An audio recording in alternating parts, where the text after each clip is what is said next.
行政院颁发第38届行政院文化奖杨院长苏贞昌来颁奖。今年2位得主分别是作家李乔甲出名的歌戏小生董美云。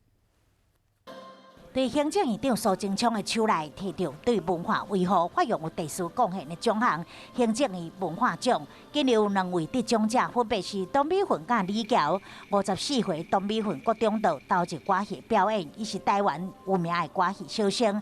1998年创立董美云歌戏团。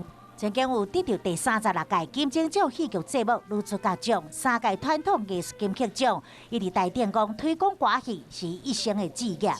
担心没有人愿意认识歌仔戏，我只担心没有人愿意重新来了解歌仔戏。 本名李连杰的李乔，伊是苗栗人，是台湾有名的小说散文作家。作品《寒夜3部曲》的第1部曲是台湾首部被拍做客语连续剧的作品，曾经有得到53年文艺奖、国家文艺奖文学类奖项，是当代重要文学家。台湾要生存下去，文化的理解、文化的反省是非常重要的。2位大师级的人物持续努力，嘛加做台湾重要文化资产。